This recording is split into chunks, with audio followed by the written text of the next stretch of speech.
Vamos à palavra de Deus, que está em Colossenses capítulo 2. Os irmãos podem abrir aí. Colossenses capítulo 2, versos 16 a 19, irmãos. Colossenses 2, 16 a 19.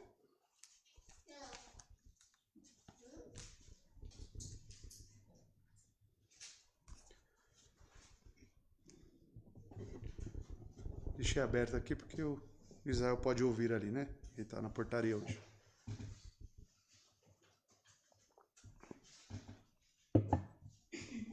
Colossenses 2, versos 16 a 19, amados, diz o seguinte: portanto, nenhum homem vos julgue pelo alimento ou pela bebida, ou por causa dos dias de festa, ou da lua nova, ou dos sabates.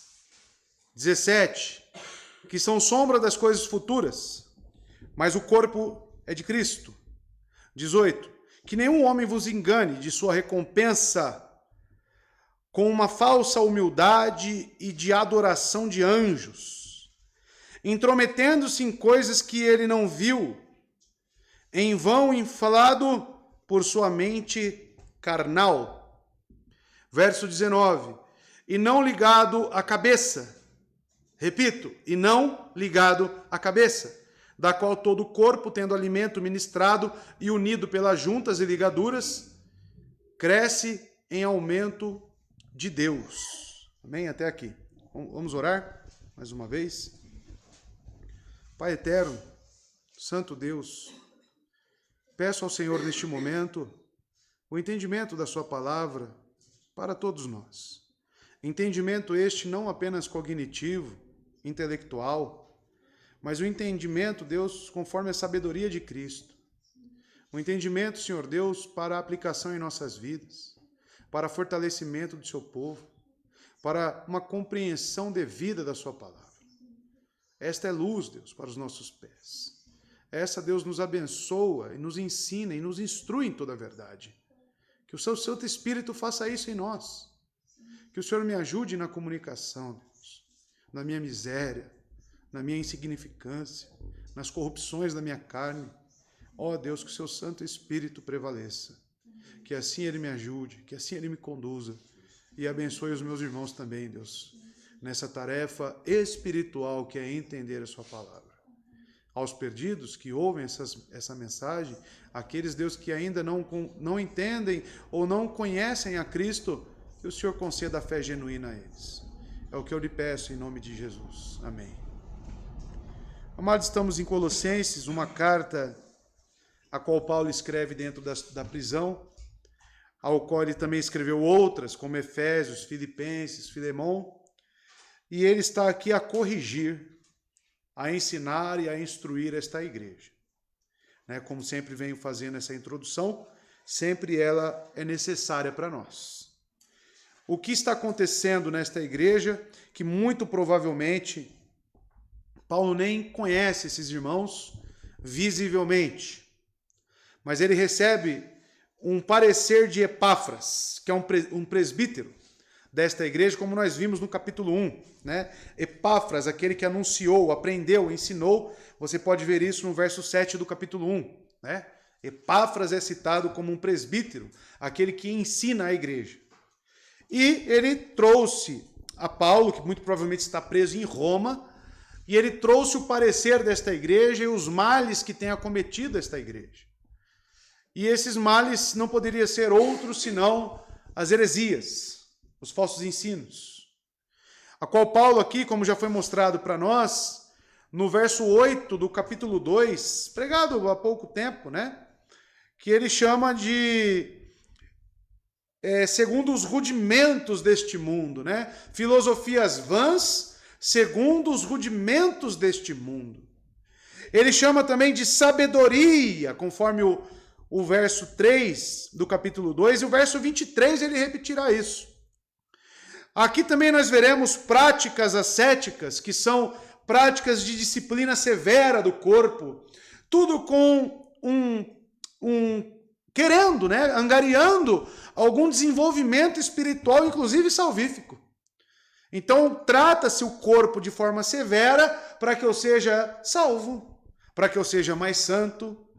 Essas são as práticas ascéticas, tá?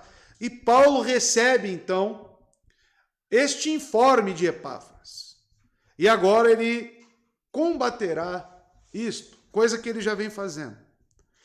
Aqui no verso, amados, 8, nós já tivemos uma introdução dessas heresias.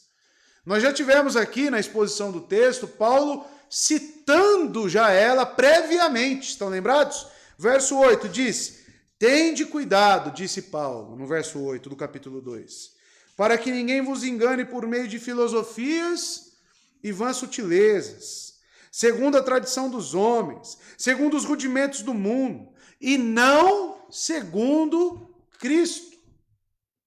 Isso já foi introduzido no capítulo 2. Agora, irmãos, nós veremos como que ele desenvolve melhor isso, nos versículos 16 a 23. Volte-se para o ensino falso, desenvolvendo cada um dos pontos apresentados no verso 8. Então, o verso 8, você destaca. Se quiser rabiscar sua Bíblia, você já pode fazer uma seta, né, até o verso 16, porque é a continuação daquelas heresias já citadas, tá bom? Teremos mais detalhes sobre esses falsos ensinos. E o que ele fez entre o verso 8 até o verso 16? Estão lembrados do que ele disse? Foi pregado, inclusive, semana passada, né? A plenitude em Cristo. Que Cristo sendo pleno, habitando nele toda a plenitude divina, nós não precisamos de mais nada. Nós somos plenos nele, porque andamos nele, caminhamos com ele e tudo é feito para ele. Então, com base nesta plenitude que Paulo já estabeleceu, agora ele falará, contrapondo o que esses rudimentos, essas filosofias estão apresentando em detrimento da plenitude que nós temos em Cristo. Paulo está fazendo com que este povo compare. Paulo está fazendo para esses crentes aqui um ensino para que eles caiam em si, apresentando as verdades em Cristo. Então esse é o parágrafo aqui dos versos 16 a 23, que eu não vou até o final, eu quebrei ele no meio. É o parágrafo específico das heresias, tá? E é muito importante cada um dos irmãos aqui conhecerem especificamente como que essas heresias se desenvolvem. Quais são as características desses falsos mestres? É muito importante para a sua vida. É importante para os irmãos, inclusive, estabelecerem um crivo bíblico sobre os pastores e quem vos ensina. Para os irmãos saberem se eu sou um falso mestre ou não. Tá? Como os bereanos faziam, como a igreja de Éfeso fez e é destacada por Cristo em Apocalipse. Então, amados, é um parágrafo específico de heresias. Aqui, com base neste parágrafo, 16 a 23, facilmente, aplicando nos dias de hoje, conseguimos destacar quais são igrejas heréticas e não, ou não. Quais são aquelas que têm falsos mestres e aquelas que não têm. É claro para nós no texto como será exposto para os irmãos, tá? Então, uma conclusão aqui parece justificada é que Paulo estava particularmente preocupado aqui a respeito da imposição dos falsos mestres. Sim, imposição, tá? De certas regras sobre disciplina corporal, como já dito, e ele toca nesse assunto no verso 16. E depois volta de forma relevante e ele desenvolve isso no verso 20 a 23, que ficará para a semana que vem.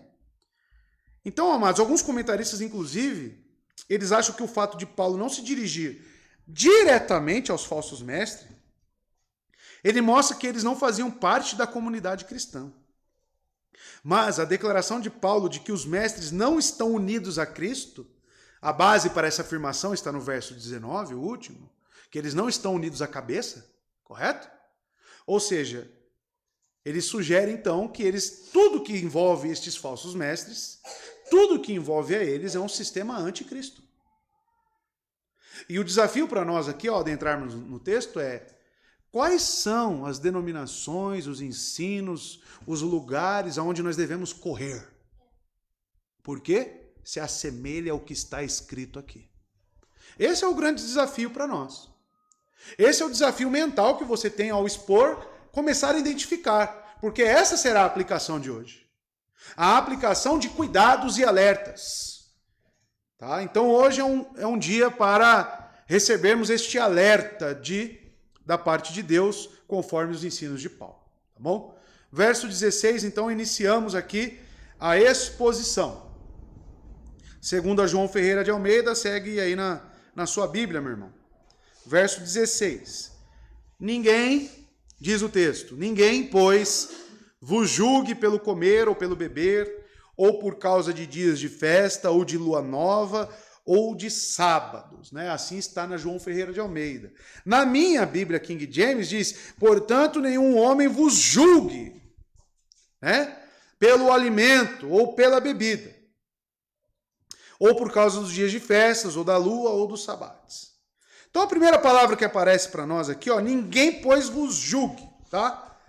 Mas tem antes disso aqui, em algumas versões, na minha aparece um portanto, né? A sua aparece aí esta conjunção, portanto, pois. O que isso significa? Está conectando a teologia sobre a plenitude de Cristo, que foi apresentada dos versos 10 a 15.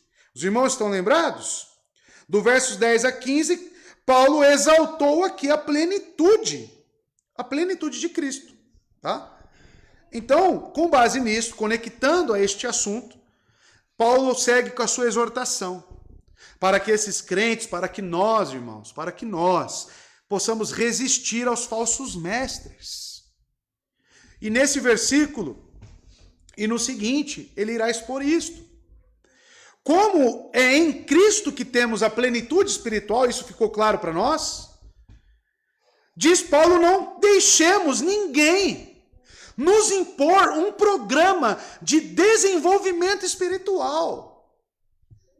Porque quando ele aplica a palavra julgue aqui, do grego krino, ele está dizendo, não permitam ninguém que seja de opinião, julgue, determine, resolva, diga para vocês. Não permitam. Não seja aquele crente, está tudo bom. Tanto faz se me oferecer feno ou palha de alimento espiritual, tanto faz. Se no sermão dele tiver meias verdades, tanto faz. E essas pessoas estabelecem crivos e parâmetros sobre nossas vidas, de forma sutil. Não se esqueçam que as filosofias são vãs e sutis. Estão lembrados disso? Paulo está dizendo aqui, não permitam. O verbo é imperativo, irmãos. O verbo está no imperativo aqui. Ninguém, pois, vos julgue. Então, Paulo está querendo dizer que não deixemos que ninguém ponha sobre nós um programa, um método, um desenvolvimento espiritual que não tenha Cristo como seu cerne. Quantos irmãos nossos vieram de seitas aqui, irmãos? Você não pode usar calça. E se você não fizer isso, certamente você não está no céu. Ou seja, é neste sentido que Paulo está dizendo para nós. Usos, costumes, regras, leis, parâmetros, que o cerne não é Cristo, que não provém de Cristo, que não provém das Escrituras. O uso de Paulo no singular aqui, ninguém, colocado, pode indicar que ele tem em mente um proeminente falso mestre em particular. Porque ele fala ninguém aqui no grego, no singular. Ou alguns comentaristas irão dizer também que ele está se referindo a um sistema herético.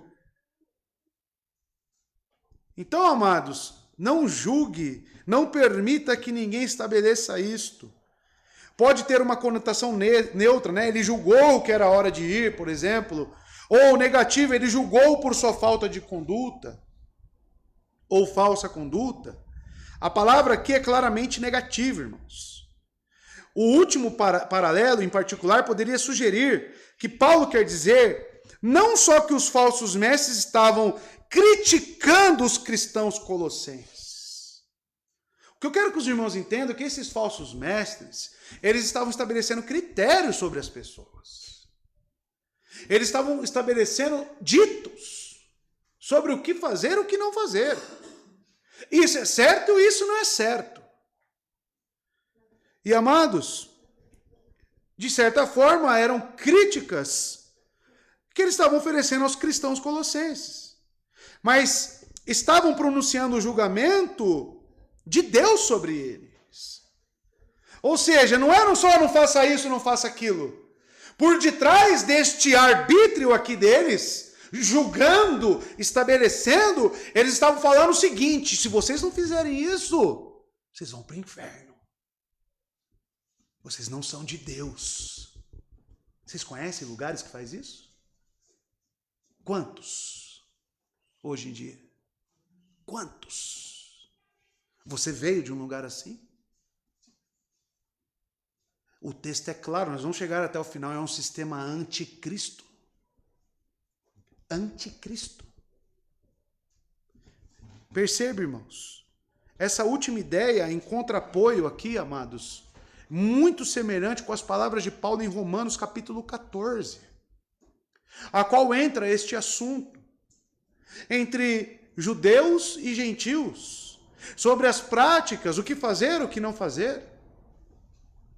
E o apóstolo Paulo discorre no capítulo 14 de Romanos justamente sobre isso. Ele diz: aceitem o que é fraco na fé, sem discutir assuntos controversos.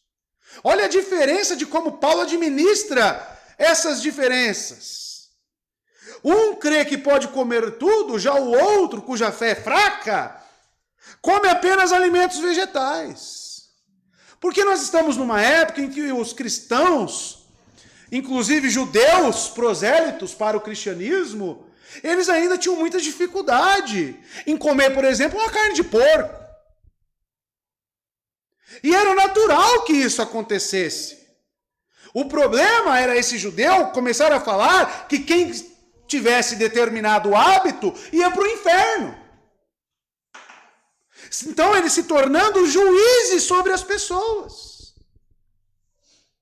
Como, por exemplo, nós temos aí várias denominações, inclusive, eu não vou citar isso aqui, mas que são irmãos em Cristo, que têm o hábito, de servir, por exemplo, a ceia com vinho. Não estou falando de bebedeiras, descontroladas. Eu estou falando de irmãos que fazem uso da bebida alcoólica em si. Pergunta é, a Bíblia condena o uso da bebida? Não. E talvez ele tenha controle sobre aquilo, sendo um salvo em Cristo? Sim, talvez sim. Mas é perigoso? Também é. Uma pessoa fraca na fé é sadio que ela tenha esse hábito? Não. Mas eu posso ter também crentes maduros que consigam fazer isso.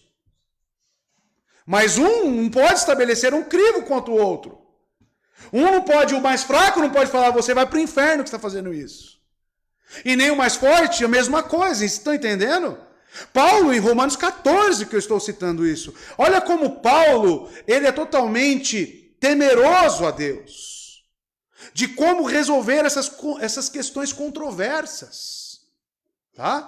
Aonde a Bíblia diz que não é pecado, não é pecado, irmão. Aonde ela diz que é. E nós não podemos ser juízes. E é justamente isto que está acontecendo nesta igreja. Por esses falsos mestres. Tiago, capítulo 4, ele fala algo muito importante para nós com as seguintes palavras. Tiago 4, 11 a 12. Irmãos, não falem mal uns dos outros. Quem fala contra seu irmão ou julga o seu irmão, fala contra a lei e a julga.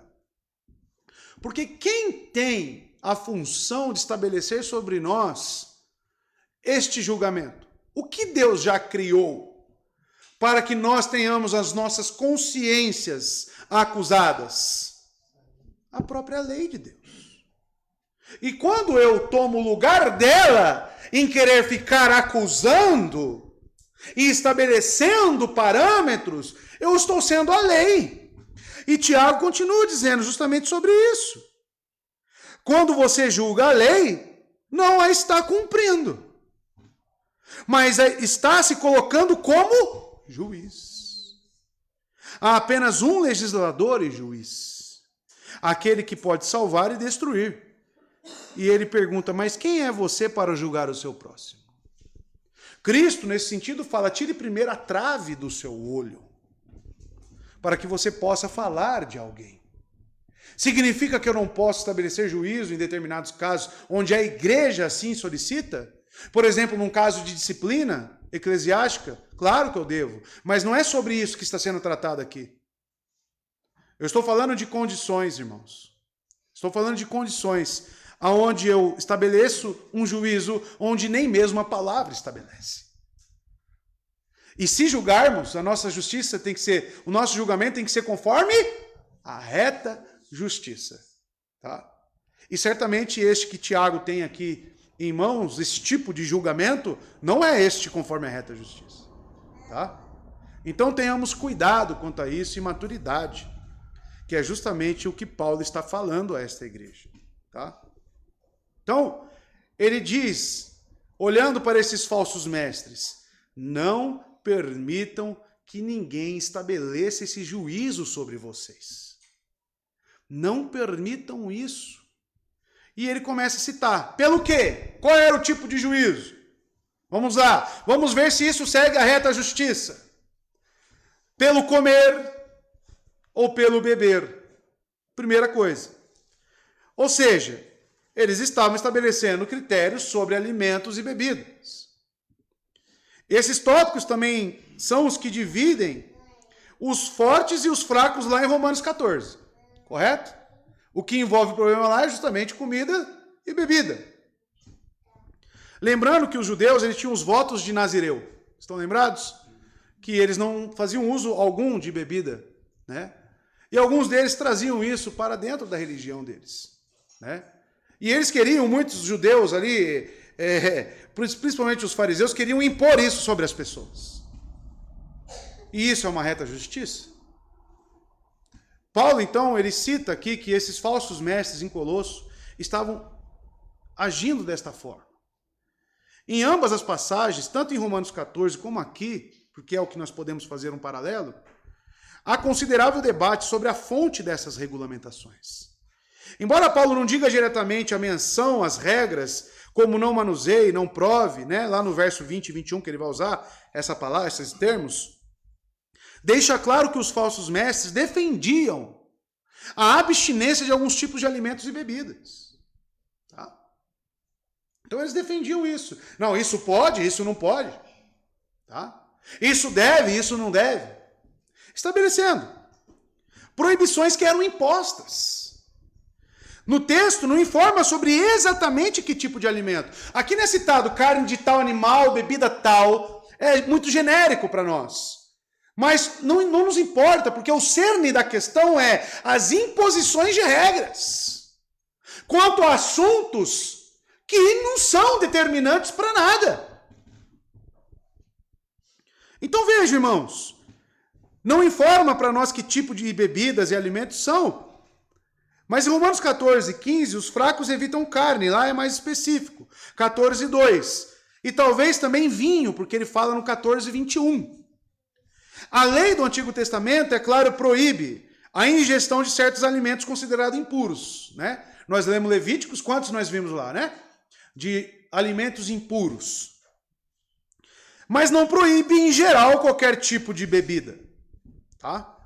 No entanto, o Antigo Testamento, tá? Quanto ao judaísmo, revela que os judeus, vivendo em ambientes gentílicos, eles escolhiam se abster de qualquer carne e vinho a fim de evitar uma possível contaminação ritual. Porque esses judeus, como nós vimos em Atos, que vieram de várias partes, né, do mundo, eles vinham de territórios gentílicos.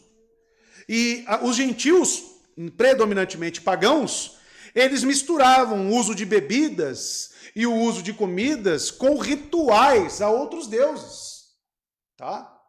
Tem vários exemplos, se nós pesquisarmos na idade, neste período aqui do primeiro século, quais eram as religiões daquela época e quais os cultos prestados àqueles deuses, tá? Desde sacrifício de crianças, enfim, e aí vai. Mas imoralidade sexual, né? Orgias, alimento, bebedeira, a glutonaria estava envolvida em quase tudo isso. Então alguns judeus eles se abstinham do uso de certas bebidas e certos alimentos. Para quê? Para demonstrar que ele não era igual àquele povo, tá? É algo prudente? Aí eu considero que até que sim, tá? Mas ele não poderia estabelecer esse crivo para quem fazia, tá? Porque em si não era pecado. Estão entendendo? O que os falsos mestres fazem? Justamente o contrário. Estabelece os crivos, condenando, falando que isso vai te levar para o inferno, falando que isso ou aquilo outro não se pode fazer, porque Deus não se agrada disso, aonde a própria palavra não condena, aonde a própria palavra não diz. Os falsos mestres seguem o seu próprio raciocínio. E ele continua, ou por comidas e bebidas, né, ou comer ou beber, aí ele acrescenta, ou por causa de dias de festas, ou de lua nova, ou de sábados.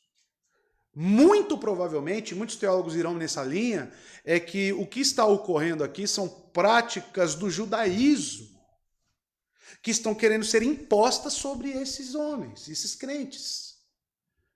Por quê? Dias de festas, lua nova e sábados são prescrições judaicas. São prescrições do Antigo Testamento. Então eles tentaram impor restrições relacionadas às festas. Por exemplo, Páscoa, Pentecoste, festa do tabernáculo, tá? E hoje, parece que é meio que obrigatório, né? No período da Páscoa, você fazer uma celebração de Páscoa. Correto? Parece que isso é meio que imposto. Tem algumas igrejas que fazem, inclusive, outras festas como essas aqui, tá? Do tempo antigo. Luas novas eram aquelas celebradas no início dos meses. Mostraria os textos para os irmãos. E os sábados, que foi colocado, inclusive, no quarto mandamento, né? O sabate. O propósito principal é colocar tal ênfase. Eles colocavam uma ênfase nessas regulamentações que era para convencer os colossenses de quê? De que a observância rígida era absolutamente indispensável para a salvação. Que a observância desses regulamentos, dessas regulamentações, era indispensável para um salvo em Cristo. Olha que sincretismo. Porque a mensagem do evangelho também era pregada aqui nessa igreja? É um sincretismo, irmãos. Tinha evangelho acrescido a essas coisas. E Paulo está falando justamente o contrário. Falando, não, é só o evangelho. É só a plenitude de Cristo. É somente ele. Então, amados, vejam, e se eles não fizessem isso, eles não teriam a salvação como tal. Pelo menos a plenitude, a perfeição na salvação. De alguma forma, esses crentes estariam incompletos, estabeleciam um juízo sobre eles. Paulo expressa uma forte advertência contra essa negação implícita da plena suficiência de Cristo. Veja, por exemplo, né, a festa de luas, né? Está lá em Números 28:11, tá? No primeiro dia de cada mês, apresentem ao Senhor um holocausto de 2 novilhos, um carneiro e 7 cordeiros de 1 ano, todos sem defeitos. Sempre que os irmãos lerem no Antigo Testamento, no primeiro dia de cada mês, era relacionado a essas festas de lua, tá? Porque geralmente era o período de lua cheia, né? Os sábados, aí nós conhecemos muito bem, né? Devemos lembrar aqui de ter um grande cuidado quanto a isso. Por quê? Algumas pessoas podem falar, tá vendo? Não existe dia do Senhor. Tá vendo? Não existe essa de observar o dia do Senhor. Por quê? Porque Paulo aqui está falando que o sábado foi abolido, que isso era uma prática dos falsos mestres. Mas nós esquecemos, os irmãos já foram ensinados quanto ao quarto mandamento, que dentro do quarto mandamento existe um caráter duplo.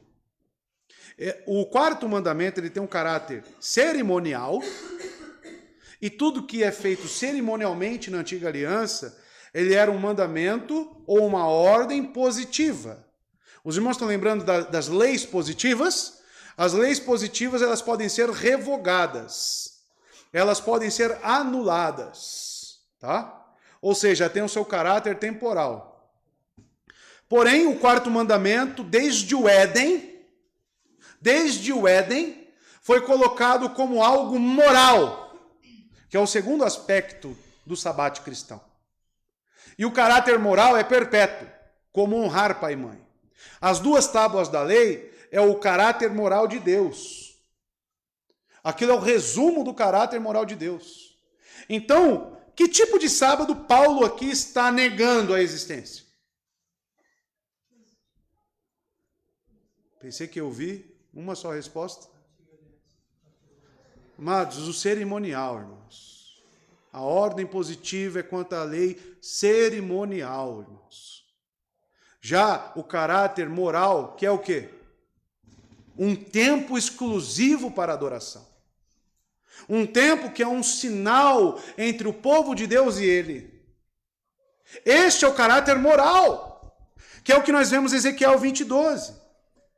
Também lhes dei os meus mandamentos como um sinal entre nós, para que soubessem que eu, o Senhor, fiz dele um povo santo. Este sinal, esta marca, ela é perpétua entre o povo de Deus e ele. Pois quando ele criou o homem, a sua imagem e semelhança, sem pecado, ele estabeleceu um padrão lá em Gênesis. Trabalhou em 6 dias e no 7º ele descansou. E Deus cansa? Deus que é onipotente, Deus não se cansa. E por que ele fez aquilo? Ele está estabelecendo um padrão para aqueles que foram criados à sua imagem e semelhança. Isso não passa.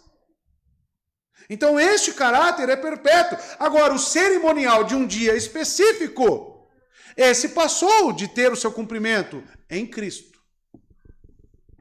O aspecto do dia cerimonial foi consumado em Cristo, pois ele ressuscitou no domingo.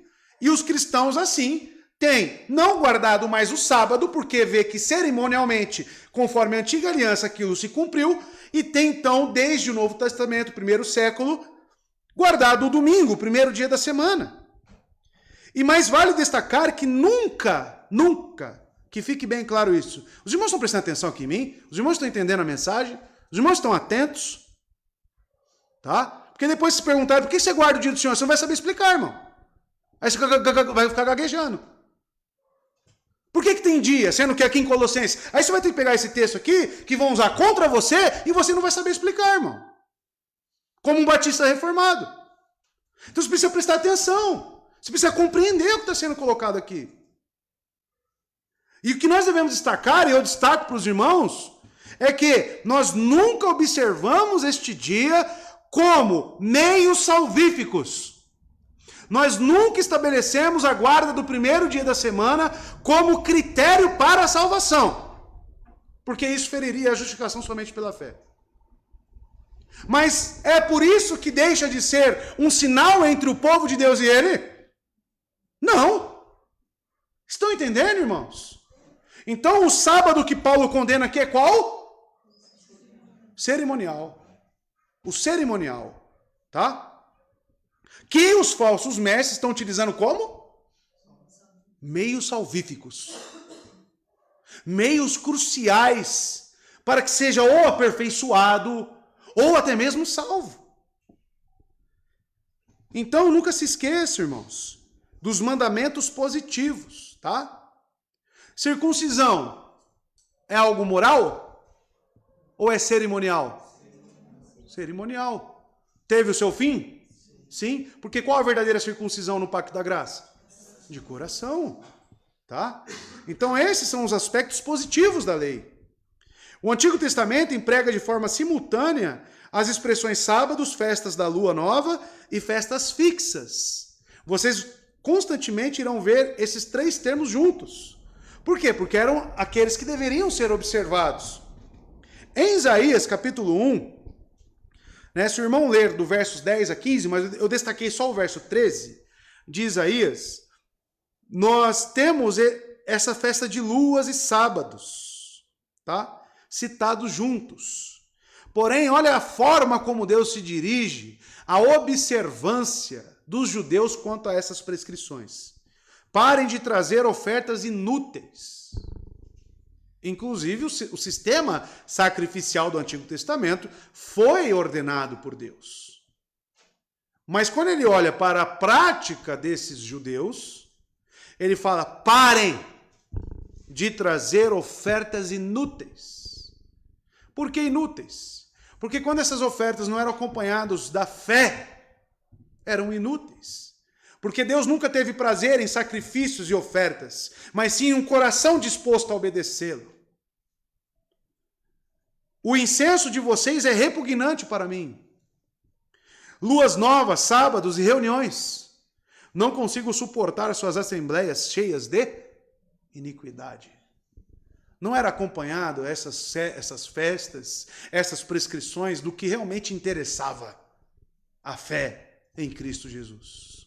Como Abraão teve. Como Davi teve.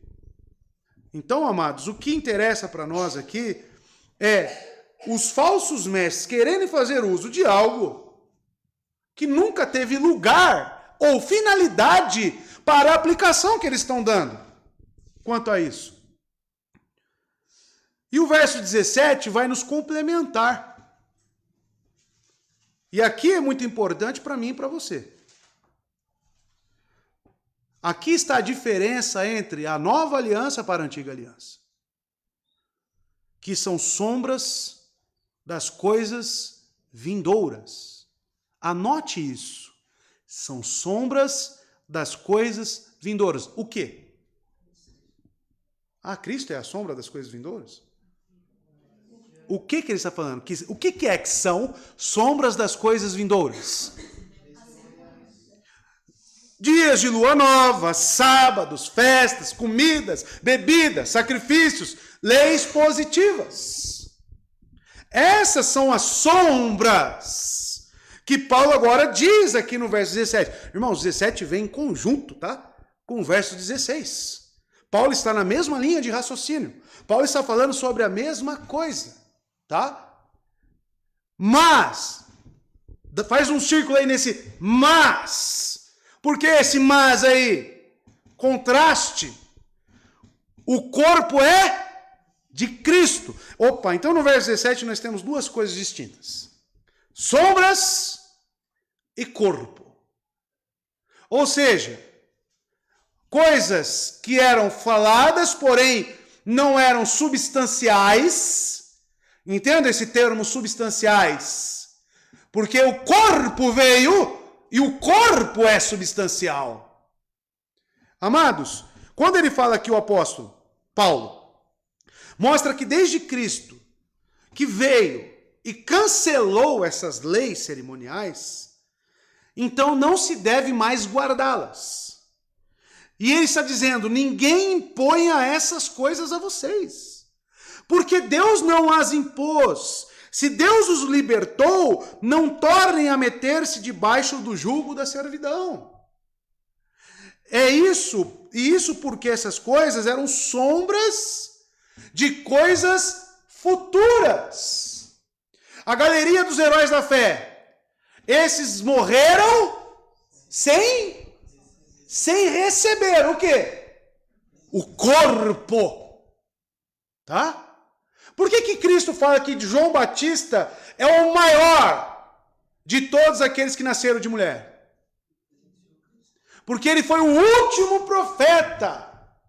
Ele foi o último que anunciou Cristo. Foi o que chegou mais perto até aquele tempo. Porém, após Cristo, todos são inseridos, aqueles que possuem a fé. Ou seja, em toda a Escritura e no Novo Testamento, e aqui onde nós estamos vendo, existe uma grande diferença entre a antiga aliança para a nova aliança. Eu não posso dizer que na antiga aliança, substancialmente, o pacto da graça estava estabelecido. Isso é um erro. Biblicamente, Paulo está fazendo uso desta... O que nós estamos falando aqui, amados, agora é teologia bíblica. Pactual. Qual que é o grande erro, por exemplo, dos pedobatistas? Eles falam que este pacto da graça, substancial, tá? Ele está em vigor no tempo dessas sombras, que eram administrações de graça para eles, tá? Que não deixa de ser. Por exemplo, o sistema sacrificial era uma forma da pessoa com fé, remeter ali e obedecer a Deus, mas olhando adiante, era. Mas era algo que não era Cristo em si. Era algo que apontava para coisas maiores. E Paulo está falando, essas coisas, luas, cerimônias, comidas, bebidas, são sombras das coisas vindouras. Exemplificando para os irmãos, tá? Aqui nós temos a luz. A palavra de Deus é a luz, que reflete todo o conhecimento e toda a verdade divina, correto? No que tange a palavra de Deus, como que Cristo era revelado no Antigo Testamento? Certinho? Completo? Visível? Quando ele fala, lá em Gênesis 3,15, a semente da mulher pisará na cabeça da serpente. Dá para ter uma concepção completa de Cristo ali com aquilo? Não. Aí quando vem o pacto abraâmico, opa, tem mais revelação. Todas as famílias da terra serão abençoadas em ti. Opa, então eu tenho um pouco mais de revelação. Mas ainda é Cristo? Não. Então tudo isso é sombra. Mas essas sombras, como se colocar perante a luz, e a progressão da revelação, cada vez mais vai chegando próximo de Cristo. Quando chega em Davi, que fala sobre o reinado e sobre um descendente que estará sentado em seu trono. Opa, então eu tenho mais revelação. Será dessa linhagem. Está chegando perto. Quando vem os profetas, ou seja, essas sombras vão tornando cada vez mais forma. Mas a sombra sempre é de algo, preciso de um objeto. Se eu colocar minha mão aqui não estou vendo, né? Mas deve refletir uma sombra quanto a isso. Mas aí quando vai chegando perto, e eu alcanço o objeto que reflete essa sombra, eu preciso da sombra? Aqui está a substância do pacto. Entenderam? Coisa que o Antigo Testamento não oferecia, a substância do pacto. Somente no Novo Testamento nós temos a substância. Qual que é a argumentação de Paulo no verso 17? Justamente essa. Justamente essa. Então, amados, alimentos impuros e puros. Agora eu vou trabalhar para os irmãos, elucidando à luz do Novo Testamento, o que realmente significava estas sombras. Veja, por exemplo, alimentos impuros e puros. Tem no Antigo Testamento? Tem essa prescrição de Deus? É uma sombra? Segundo Paulo está falando que é, correto? Em que sentido? Vamos lá. Por Cristo, na nova dispensação, substância, isto é, eram tipos e figuras e representações de coisas espirituais, tá? As diferenças de comidas e bebidas, limpas e impuras, permitidas e proibidas pela lei, eram emblemas, amados, simbolismo de dois povos, o povo de Deus e o povo gentil, ou os judeus ou o povo limpo, né? O povo limpo, judeus, e o povo impuro. Mas uma vez que estes se tornaram um em Cristo, Efésios diz que existe diferença entre gentios e judeus em Cristo, substancialmente. Tem divisão agora? Pedro queria colocar divisão entre o povo, correto? Fazer a acepção entre judeus e gentios. E ele teve uma visão. Aonde é dito para ele, não torne impuro aquilo que eu purifiquei. Em Cristo não tem mais isso. Nós temos um só povo. A distinção de carne cessou. Essas sombras se foram. E também dos diferentes alimentos das almas regeneradas. Porque hoje não é mais, veja só, não é mais alimento literal que nos separa e nos diz se eu sou limpo ou não. Se eu sou impuro ou não. O que é que me determina de um povo separado, como Pedro vai dizer, sacerdócio santo, geração, né, ou nação eleita, se eu como do pão vivo e bebo do sangue de Cristo? João capítulo 6, verso 53, olha o que remetia. Qual que é o alimento sobre o Novo Testamento que distingue um povo de outro? Jesus lhes disse, eu lhes digo a verdade, é uma verdade solene. Se vocês não comerem a carne do Filho do Homem e não beberem o seu sangue, não terão vida em si mesmo. O que representa comer da carne de Cristo e beber do seu sangue? Aceitar seu sacrifício, sua vinda como homem, tudo o que ele executou para a remissão de um povo. Tanto que é aquilo que nós anunciamos através da ceia do Senhor. Ou seja, hoje o alimento, veja que aquilo era uma prefiguração do que veio. Quem é o maná que veio do céu? Qual é o alimento puro, verdadeiro? O próprio Cristo, e ele diz isso em João. Ele também diz, quem beber desta água, ele diz para a mulher samaritana, envolve bebida. Nunca mais terá sede. Ou seja, todas essas prescrições eram sombras do que ele traria como realidade espiritual. Aí o camarada pega, não, eu ainda tenho que ficar me abstendo. Vocês estão entendendo a incoerência e o erro que esses falsos mestres estão ensinando, impondo sobre os colossenses? E hoje tem? Tem. Testemunha de Jeová não pode fazer transfusão de sangue. Não pode comer carne de porco, algumas religiões. Adventista do sétimo dia. Se você não guardar o sábado, você não é salvo. Quem mais? Congregação Cristã do Brasil. Quantos ditos lá? Ritos, costumes. Semelhantes ao da antiga lei. Tem uma percepção de quem Cristo é, o que ele consumiu na plenitude dos tempos. E as pessoas ainda estão apegadas, ou seja, essas pessoas não compreenderam quem Cristo é. Essas pessoas não estão vivendo sobre a plenitude de Cristo. A salvação e a liberdade que nós temos em Cristo. Elas ainda estão apegadas a sombras e a ritos. Ah, mas vocês guardam o sábado também, no domingo. Nunca como caráter salvífico, e sim como um sinal de um pacto, de que nós somos o povo dele. Mas de forma alguma isso pode determinar se eu sou salvo ou não, porque quem me justifica é o sangue de Cristo. Tanto que nós temos irmãos que têm dificuldade quanto a isso, mas que no seu coração eles anseiam para mudar essa realidade o mais breve possível. Diferentemente das seitas. Tá? Os dias santos e festas. Tudo bem, aí beleza, né? Entendi. O pão, o sangue, né? As bebidas impuras, as comidas, entendi. O que era uma sombra, o que remetia. E os dias e as festas? O que isso tem a ver com Cristo? Festa, tabernáculos, Páscoa, Pentecoste. Que são as festas prescritas. Segundo Paulo, é uma sombra de Cristo? Então eu preciso ter luz no Novo Testamento. Eu preciso olhar para a substância no Novo Testamento para discernir o que realmente significava.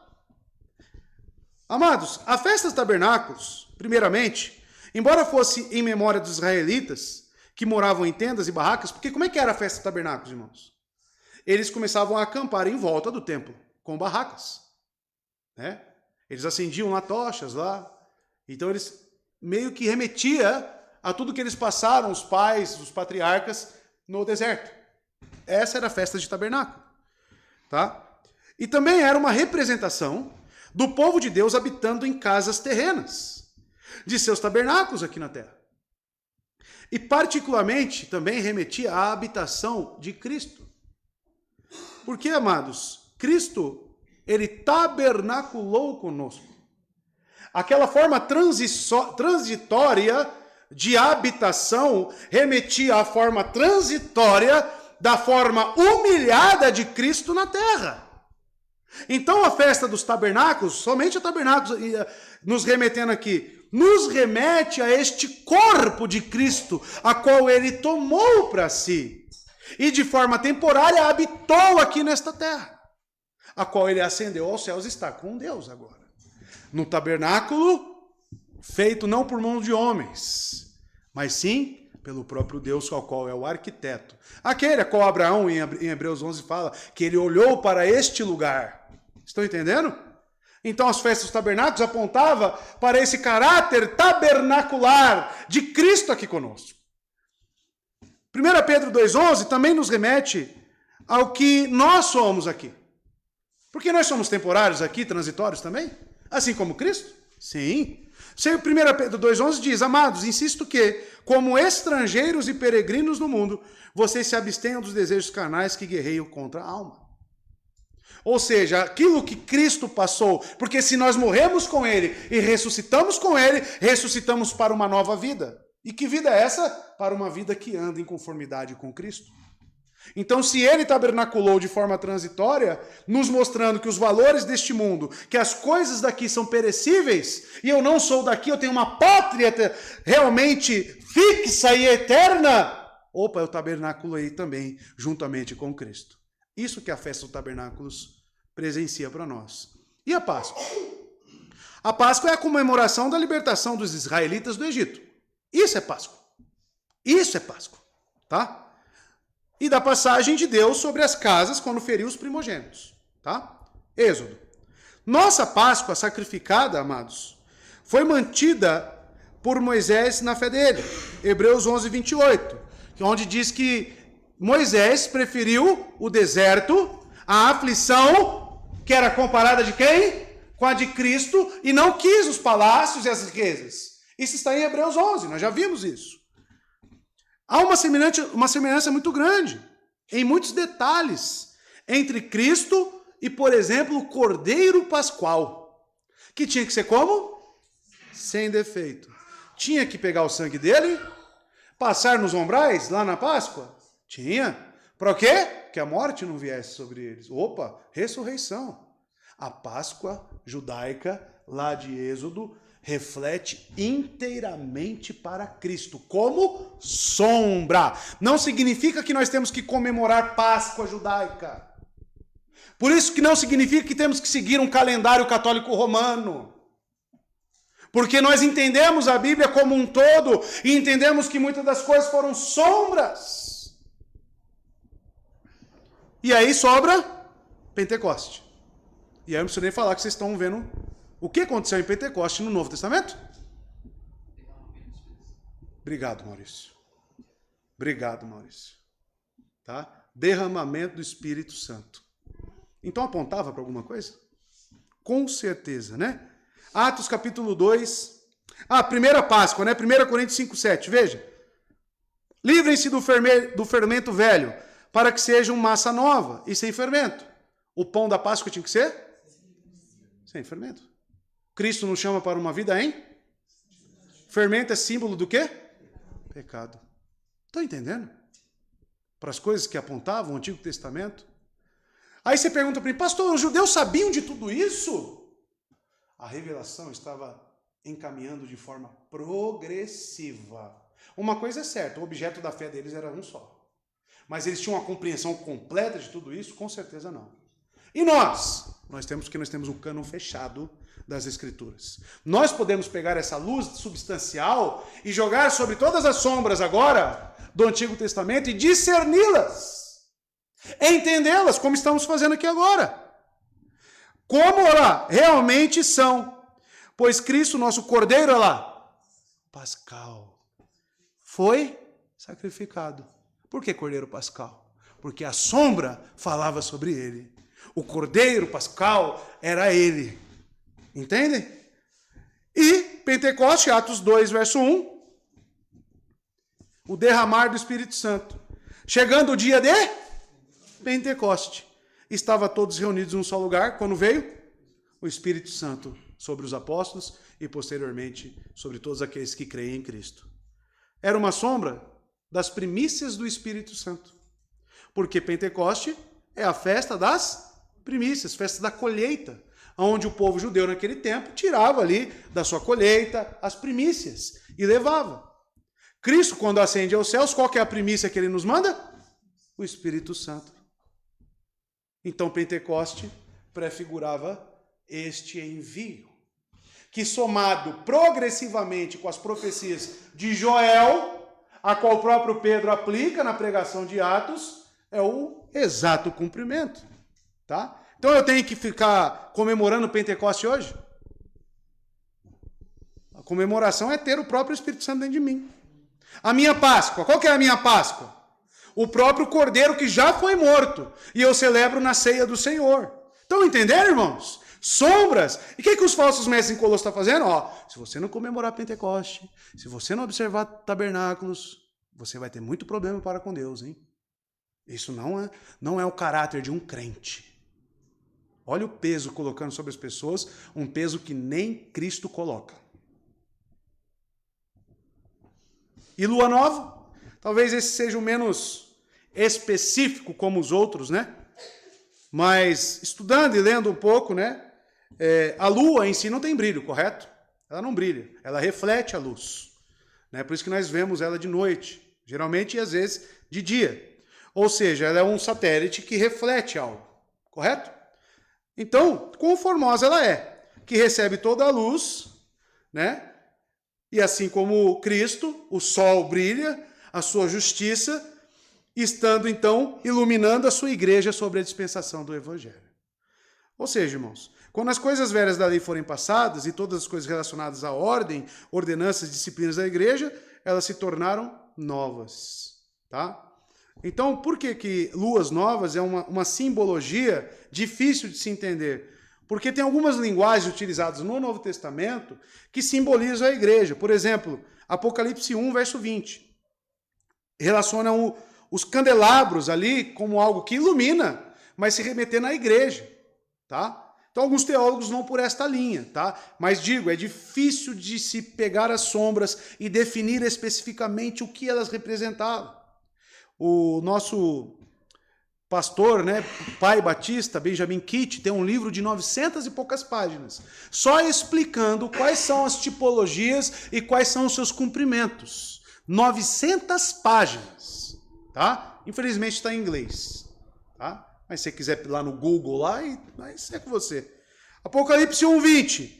Este é o mistério das 7 estrelas que você viu em minha mão direita, e dos 7 candelabros. O que representa as estrelas e os candelabros?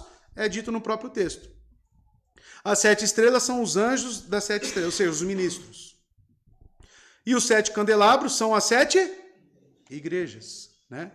Quem que é a luz neste mundo? Quais são as sedes e as embaixadas de Deus neste mundo? O que reflete a luz de Cristo aqui? Qual que é a lua, então, o satélite de Cristo aqui na Terra? A própria igreja. Tá? Alguns teólogos irão definir dessa forma. E o sábado? Por que é uma sombra? Por que apontava para Cristo? Como Paulo está dizendo. Também eram sombras das coisas futuras. Por quê? O que representa o sábado judaico? O grande ano sabático. Porque não era só o sábado na semana. Tinha um ano sabático também. Tá? Ou o 50º ano de sábado. Ou o ano de jubileu. Em que a liberdade foi proclamada em toda a terra. Uma liberação geral de dívidas, restauração de heranças, prefigurava a liberdade que temos em Cristo do pecado. Amados, o pagamento de todas as nossas dívidas em Cristo, um descanso eterno, é isso que remete o sábado. Porque em Cristo nós temos todas essas coisas. Amados, Cristo nos dá o direito que temos por meio dele, a herança celestial e incorruptível. Eu vou, mas não vos deixarei órfão, e vos prepararei morada. O sábado do 7º ano, não havia lavoura, nem aração da terra, nem semeadura, colheita. Era um emblema, apontava, sombra, tipologia, a salvação por meio de Cristo pela graça. E não pelas obras dos homens. Porque quem estabeleceu, vejam bem, irmãos, eles saíram de um lugar, Egito, onde eles tinham folga. Tinha um dia de folga? Não, eles saem, Deus institui. Vocês devem observar um dia de descanso. Por quê? Para que eles entendam, amados, que lá na frente Cristo viria e daria a eles esse descanso eterno. O autor de Hebreus fala claramente sobre isso. Hebreus 4, 9 e 10. Assim, ainda resta um descanso sabático para o povo de Deus, que não é a entrada na Terra Prometida, que não é a prefiguração cerimonial do sábado, pois todo aquele que entra no descanso de Deus também descansa das suas obras, como Deus descansou das suas.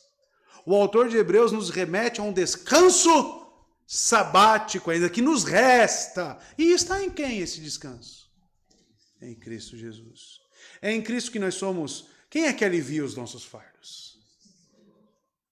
E chegará um tempo, irmãos, que estaremos com Ele, estaremos totalmente em alegria. Nos resta um descanso eterno. É isso que remete o sábado. Agora, eu guardar o sábado, o dia específico, como meio salvífico, como é que fica Cristo que me oferece isso? E o dia específico? Um vai contrapor ao outro. Ou é o dia específico, ou é Cristo, qual é a substância da sombra. Estão entendendo? Como que eu não posso fazer distorção das Escrituras, colocar o Antigo Testamento sobre o Novo, e assim estabelecer regras? É justamente isso que Paulo fez, quando ele disse que são sombras das coisas vindouras. E por final, mas o corpo é de Cristo. Ou seja, o corpo da qual eram as sombras veio e continuar os costumes cerimoniais, que eram somente tipos e sombras de Cristo, sugere que Cristo ainda não veio. Concordam comigo? Olha o argumento de Paulo. Comigo não, com Paulo. Concorda com Paulo aí. Né? Se você ainda fica olhando para a sombra, apegado à sombra, Cristo veio para quê? Então ele não veio ainda. E os judeus enxergam que Cristo não veio ainda. Por isso que eles são coerentes, pelo menos, né? Venhamos e convenhamos, os judeus são coerentes. Estão apegados às sombras porque eles declaram que Cristo ainda não veio. Ok? Agora pensa num crente apegado em sombras. Que confusão mental é essa? Tá? É justamente o que os falsos líderes aqui estão pregando na igreja. Veja as vantagens, amados, que temos debaixo do evangelho em relação aos que estavam embaixo da lei. Eles tinham as sombras, nós temos a substância. A plenitude dos tempos já ocorreu, Cristo já veio, aquele que é o ungido do Senhor, Cristo, ele morreu como prometido, substancialmente o seu sangue já foi vertido, sangue divino, não foi sangue humano, sangue divino. Amados, este sangue foi vertido, esta obra foi consumada, e hoje nós desfrutamos da plena liberdade nele. Então, o corpo de Cristo, diz Paulo, refletia a sombra do passado. Tanto que os homens de fé creram no Cristo que havia de vir, correto? Abraão olhou de longe e se alegrou com a vinda de quem? De Cristo, substancial. Então, ele se contentava lá com o sacrifício? Mas ele executava? Porque ele olhava para frente. Então, amados, quando ofereciam sacrifício, o faziam pela fé. Meios de apontamento não são fins em si mesmos. Quando veio o corpo que refletia a sombra, logo não é mais necessária a sombra. É como você admirar um retrato. A minha esposa vai viajar, fica um mês fora, né? Ou um ano, aí eu fico lá com o retrato da minha esposa. Oh, minha esposa. Que saudade dela. Aí ela chega da viagem. Opa, substancial. Aí eu, não, vou ficar admirando aqui o retrato. É exatamente isso. O retrato joga para lá, corre para a esposa e abraça a esposa e beija ela. É isso que acontece. Agora, permanecer nas sombras é descartar aquele que ele vê. Já pensou? Fala, não, fica aí, não quero, pode voltar. O retrato tá bom para mim. Isso, amados, que representa a heresia que está aqui assolando a igreja de Colosso. Verso 18.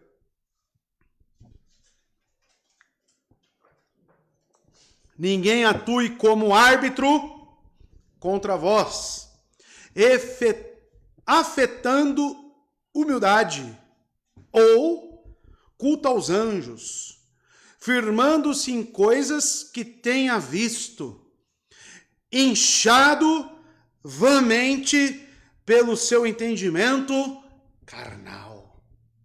Opa, nós temos mais característica no verso 18 sobre as heresias. Qual o desafio mental que eu falei para você na introdução? Identificar quais se assemelham a isso hoje. Essa é a aplicação, tá? Ninguém atue como árbitro contra vós. Lembra o verso 16? Entra em consonância aqui, ó. Ninguém vos julgue. Não permita que ninguém vos julgue. E agora ele fala, ninguém atue como árbitro contra vocês. O que isso significa? Aqui temos as características, né? Algumas mais dos falsos mestres. Que ninguém os desqualifique.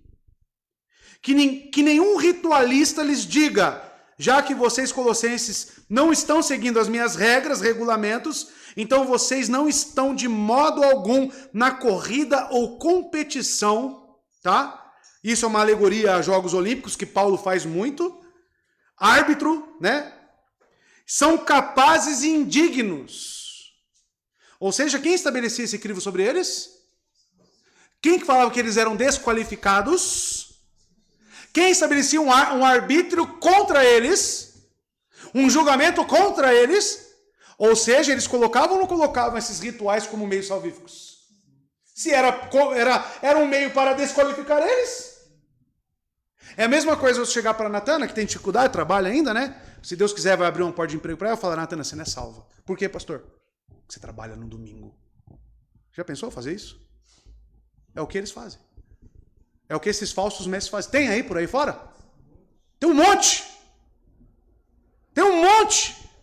E as pessoas lá, querendo, né, pedir bênção ao meu pai espiritual, ai que não sei o quê. E esses falsos mestres fazendo isso, amados. Aprisionando essas pessoas. Cada vez mais. Né? Nosso irmão veio da congregação, tinha que comprar um carro e falar, ô ancião, o que eu faço? É isso ou aquilo outro? O ancião é quem governava a vida deles. Que negócio que é esse? Amados, especialmente não comece a se sentir inferiores quando tal pessoa, Paulo está dizendo, além de ressaltar a importância de todas aquelas restrições que são sombras, tente envergonhá-los, tentando estabelecer um contraste evidente entre vocês e aquelas prescrições. E essa é a primeira característica dos falsos mestres. Eles são árbitros na sua vida. Os falsos mestres querem ter o controle de tudo que você faz. Conhece gente assim, lugares assim? É a primeira característica de falsos mestres. A palavra árbitro aqui, a palavra bem escabrosa no grego, katabrabeuo, a palavra etimológica aqui, que significa como árbitro, decidir contra alguém. É ele que decide, é ele que fala. Ela não é. Juízes, é o próprio Deus. E aqui, amados, Paulo, de novo, quando ele fala ninguém atue como árbitro, ele está falando na forma imperativa do verbo. Ele está dando uma ordem, tá? Afetando humildade ou culto aos anjos. Mais características dos falsos mestres. Que essa pessoa não os desqualifique, deleitando-se em humildade. Ora, a humildade da qual se gabava esse falso mestre não era nada mais que um fraco disfarce para um orgulho intolerável. Como está claro também no verso 23. Vamos ver que tais coisas, de fato, mostram uma sabedoria na adoração. Olha lá, humildade e em disciplina do corpo. Ou seja, esses falsos mestres, eles tinham uma tendência a demonstrar uma falsa humildade. Vê por que é sutil? Esse camarada, de forma alguma, é que nem eu assim tão taxativo. Não, não é. Esquece. Esse camarada, o falso mestre, ele é sutil. Ele vem com essa aparência de falsa humildade, né? De tapinha nas costas, de amistosidade com você, tá? Ele vai te trazer bons sentimentos, digamos. Paulo diz outras coisas sobre essas pessoas que afirmam de forma arrogante julgar os outros, que eles têm um prazer numa falsa humildade e na adoração de anjos. Essa palavra humildade aqui, que é um substantivo que ele dá, tá? Significa o que no grego? Ter uma opinião humilde de si mesmo. É a falsa modéstia. Falsa modéstia. Tá? E eles têm, segundo o texto, né, afetando aí, que significa o quê? É um prazer, eles têm um prazer nisto. Algumas traduções trazem isso, né? A NVI traz por prazer a palavra aqui. Também pode ser traduzido afirmando. A última opção tem o seu favor na conotação levemente mais natural com o verbo principal. Não deixe que ninguém o condene, afirmando que. No entanto, a evidência léxica aqui, que é dos dicionários gregos, irmãos, é esse desejo, né? Uma vontade. Paulo, por conseguinte, não diz que os falsos mestres tentam forçar os colossenses a adotar as práticas que se refere aqui. Ele apenas descreve que os próprios falsos mestres, eles se deleitam nessa falsa modéstia, nessa falsa humildade. Conhece alguém? Já viu? Cuidado, hein? A verdadeira humildade, nós sabemos que é uma virtude. Os humildes é uma bem-aventurança. Mas de forma alguma é essa que Paulo está falando dos falsos mestres. A verdadeira humildade é a roupa, o ornamento do cristão. Nem há nada que torne um homem mais semelhante a Cristo do que verdadeiramente esta graça que é a humildade. Mas nestes homens aqui, nestes crápulas, era apenas aparência de humildade. Não era real. Foi nas coisas que eles inventaram e quiseram e impunham, não nas coisas que Deus ordenou. Cristo exigiu, ou as Escrituras apontaram. Eles teriam sido considerados muito humildes e ter uma grande consciência de sua própria vileza e indignidade para se aproximar de Cristo através desses meios que não são meios. E por ele, de Deus, por isso, com a pretensão de grande humildade, propuseram fazer uso de anjos como mediadores com Cristo. O que Paulo está dizendo aqui, amados? E que o estudo desse texto diz? Que a característica desses homens era estabelecer os crivos através de sombras e, ao mesmo tempo, eles aparentavam essa falsa humildade. Olha como Satanás é sujo, irmãos. Porque o crente fraquinho lá, ao olhar para esse falso mestre, via nele um caráter piedoso, uma vestimenta piedosa. E logo, o que ele faz para ser assim? Vou copiá-lo. Só que o que ele faz é de Cristo. Por isso que é uma falsa modéstia. O crente que é, digamos, bobinho, né? O crente neófito, ele é enganado por essas pessoas. O crente que não tem firmeza nas Escrituras, ele é enganado por essas pessoas. Mas se ele realmente é um crente verdadeiro, Cristo vai tirá-lo, com certeza, desse engano. Esteja certo disso. Mas não significa que ele pode se enredar por um momento nesses enganos, nessas mentiras. Mas veja quais são as características dos falsos mestres. Primeiro, julgador, estabelece, é o árbitro. Segundo, falsa modéstia. Falsa humildade. E agora mais uma, firmando-se em coisas que tenha visto. Porque o falso mestre, se ele é um sistema anticristo, ele não pode pregar na íntegra a palavra. Ele tem que se utilizar de alguma coisa. No caso esses em tela de Colossos aqui, e que está cheio também por aí, eles têm uma pretensão, talvez até acredite, de ter visto algo e se vangloria de ter tido essa experiência. Ele se aproveita disso ao máximo. Se alguém ousar contradizê-lo ou questionar as verdades de suas teorias, ele responderá: mas eu tive tal e tal visão. Foi o próprio Deus que me deu esta visão. Ei, Flávio, vem porque você não lê esse texto todo aqui, Flávio. Está aqui, ó. Firmando-se em coisas que tenha visto. O que você viu? Eu vi isso. Eu vi anjos no céu. Eu vi as pedras incandescentes no monte. Eu vi isso.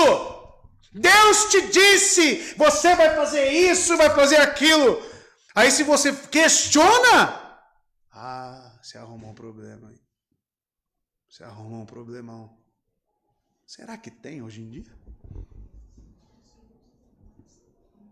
Ao dizer e ao narrar a visão, ele irá naturalmente assumir um ar de profundo domínio dos mistérios, das divindades. É o mediador entre Deus e os homens. Deus só fala com vocês se falar comigo. Um dia fui pedir desligamento de uma igreja minha, por questões doutrinárias, principalmente. Fui comunicar ao pastor por honra a ele, agradecer por tudo, tudo na paz, sem briga. O pastor disse para mim, você não pode sair. Por quê, pastor? Porque Deus tem que me falar primeiro. Nossa, é um semideus. Está no lugar de Cristo. É um mediador. É o que esses homens eram. E olha, inchando-se, diz Paulo, dá mais característica. Então eles têm visões, são os donos da verdade. Só pode ser por eles são os mediadores, tá? Nada acontece sem eles. Inchando-se vamente pelo entendimento carnal.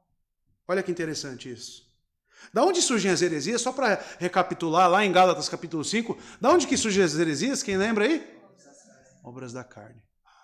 Paulo diz então que esses homens inchando-se vamente pelo entendimento carnal. É isso que eu te digo! Vem da onde isso? Você pergunta para mim, e aquilo que eu falei, pastor, é o quê? Carne. E você tem até uma capacidade, creia nisso que eu vou te falar. O ser humano ele tem uma mente tão poderosa que ele pode acreditar tanto numa mentira que ele começa a formular as próprias mentiras e acreditar nas próprias mentiras. Tem até um nome para essa doença. Eu esqueci. Não é megalomaníaco, não. É um outro nome. Tem um nome. Não, tem um outro nome. Um camarada que mente e acredita na própria mentira. Ele acredita no mundo que ele mesmo cria. Para os irmãos terem uma noção. Imagine uma religião sendo construída em cima de um camarada desse com o seu entendimento carnal. Vão. Porque a palavra vãmente aqui na Almeida, que vem do grego eike, significa que não vale a pena ser tomado em consideração. Olha só, inchando por um entendimento que não vale a pena ser tomado em consideração. Paulo fala que o entendimento desses homens é sem propósito, sem justa causa, é em vão, é vaidade. E da onde que vem as vaidades? Da nossa cobiça e do nosso coração, da nossa carne. Tá? O falso mestre ele vai pregar desta forma. Visando de alguma forma, ele ter o controle, ser o centralizador. Por outro lado, vai aparentar uma certa humildade, mas ele vai ter esse inchado aqui. Ele vai se inchar, se inflar. A palavra inchando aqui é se inflar mesmo, como encher um balão. Ele vai se inflar. Do quê? Desse entendimento carnal. Que ele diz que é visão. Eu vi. Deus me falou. Olha só quem são os falsos mestres. Amados, essa é a característica dos falsos mestres. Sua mente carnal se torna orgulhosa e, no sentido básico, se infla e é belamente adequado para expressar a ideia de se tornam arrogantes. O que é uma pessoa arrogante? Está errado, né? Bem por aí. Quem te disse que não? Não, não é assim não. Você está errado, eu estou certo. Assim é o falso mestre. Arrogância. Sabe por que Deus rejeita o soberbo, mas dá graça aos humildes? Por causa disso. Deus se revela aos humildes. Para você crer num Deus soberano, verdadeiramente, não só intelectualmente, você precisa se sujeitar a ele, você precisa de humildade. Porque é fácil você crer no Deus soberano, mas quando vem a doença na sua vida, você falar, Deus está no controle. Quando o seu filho morrer, ou você ter um filho que é problemático, que nasceu com alguma deficiência, você falar, Deus é soberano, Ele está no controle de tudo. Agora, só ficar aí tagarelando, falando que Deus é soberano e cantando é uma coisa. Precisa de humildade para aceitar esse Deus da Bíblia. E essa humildade é graça que Ele coloca em nós. Amados, Paulo fala que é vão, tá? E o entendimento é carnal. E Paulo emprega a palavra sarx aqui. E quando ele emprega essa palavra, que pode ser utilizada como carne verdadeiramente, mas sarx na Bíblia pode significar um sistema corrompido. E é isso que ele tem em mente aqui. O entendimento de um sistema corrompido. É isso que eles têm. Ou seja, mentiras. Pregam mentiras. Falam mentiras. No nome de Deus. Ensoberbecidos sem causa por uma mente carnal. Perceberam sem causa? Isto é, apesar de estar cheio de uma opinião exaltada acerca de si mesmo, ele não tem nenhuma boa razão para se sentir assim, porque é vão. Amados, ademais, sua mente é distintamente uma mente da carne. A atitude ou a disposição de coração e mente fora da graça regeneradora, isso só os crentes têm. Esses homens não são crentes. Não são cristãos. É a mente da carne. E 19, último. E não retendo a... Então são de Cristo? Quem é a cabeça? E ele dá mais detalhe, do qual todo o corpo, quem é o corpo? A igreja. Provido e organizado pelas juntas e ligaduras, vai crescendo com o aumento concedido por Deus, e não pelas técnicas e táticas desses homens. Amados, não retendo a graça, não retendo a cabeça. Ou seja, é um sistema anticristo. Não retendo a cabeça. Ou seja, ele já disse isso, amados, lá no verso 8, estão lembrados? Estão lembrando que o 8 conecta a partir do 16 em diante. E o que ele já disse no verso 8? Lá no finalzinho só, os rudimentos do mundo, que ele está falando das heresias, e não segundo Cristo. De novo, agora ele fala no 19. E não retendo a cabeça. Será que ele está dando ênfase que isso é um sistema anticristão? Quantas igrejas, então, aí que não são cristãs? Quantas igrejas que não são cristãs? É somente Cristo. E se eu acrescento alguma coisa para salvação, para qualquer coisa que seja, é um sistema anticristo. Vocês enxergam a seriedade disso? Será que tem aplicação nos dias? E a aplicação não sou nem eu que estou fazendo muito aqui, eu estou deixando para vocês fazerem. Na mente de vocês. Vocês identificarem. Porque quando você estiver na rua aí, e quando você se deparar com determinadas situações, você precisa bater o olho, da sua mente tem que vir aqui para esse texto, e você tem que discernir as coisas. Isso aí é estranho. Isso aí se assemelha com o que Paulo disse lá em Colossenses. Isso aí ele diz que não é segundo a cabeça, não. Não é segundo Cristo, não. E você toma cuidado. Quando eu estava lendo isso aqui, eu fiquei um pouco indignado. Porque as pessoas precisam ler a Bíblia. Quantas pessoas que estão presas também nesses sistemas anticristo e não pegam a Bíblia para ler. Não pega a Bíblia para estudar. Olha o livro de Colossenses, pequenininho. E que pode salvar gerações.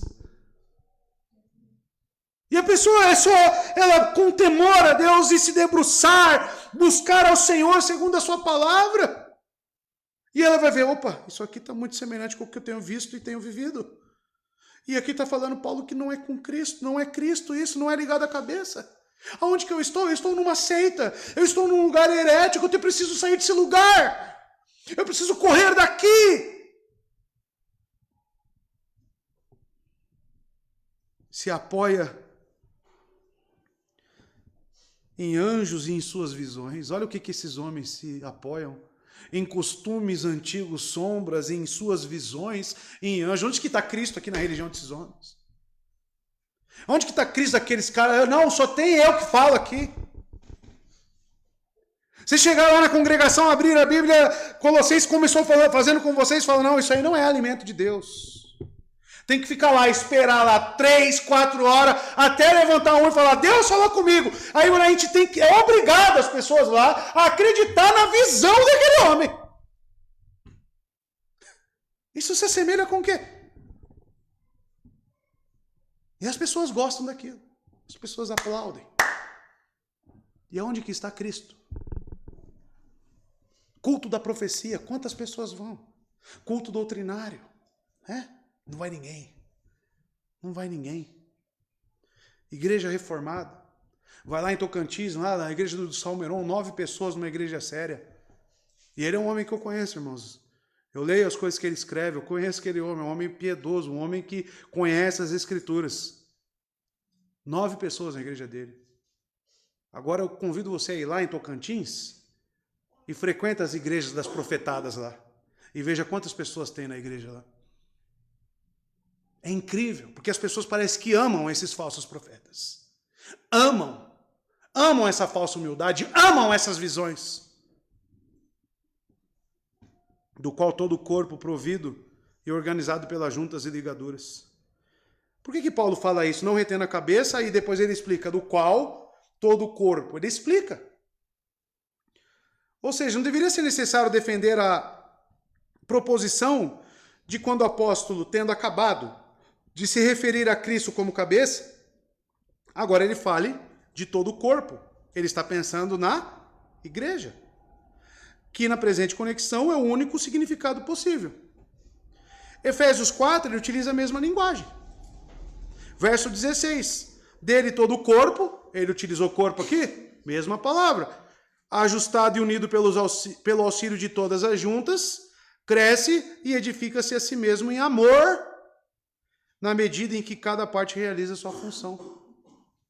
Ou seja, o próprio corpo de Cristo ligado à cabeça é edificado pela própria seiva da videira que é ele.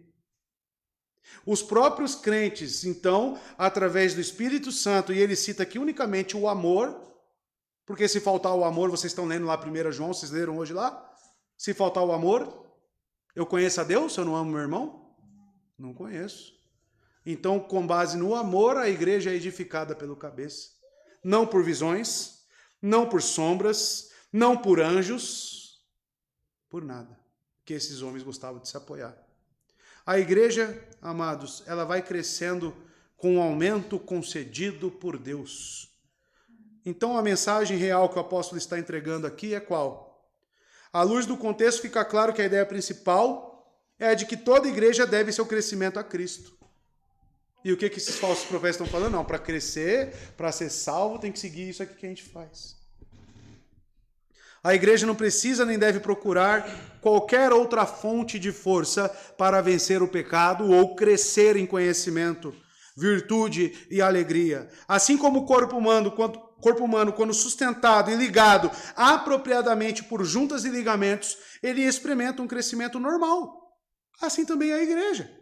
Quando seus membros se apoiam e mantêm contato uns com os outros pelo elo do amor, que é um fruto do Espírito Santo, assim, amados, sobre o cuidado e o sustento de Deus, em Cristo, eles prosseguem em graça, de graça em graça, crescem de glória em glória, se vangloriando em Cristo Jesus. Por isso que uma igreja e um pastor que te ama é o pastor que prega na íntegra esse livro. É o pastor que entrega a sua vida para pregar as Escrituras sem pular, buscando o sentido original e o que seja, consultando, comprando bons livros, para que ele extraia, respeitando o seu contexto, uma boa exegese e entregar para vocês um alimento sólido. E sabendo que isso é o que Cristo utiliza para alimentar e trazer edificação para o seu corpo. E não é anjo, não é eu tive um sonho, não é as minhas experiências de vida, não é nada disso. Tudo isso é palha.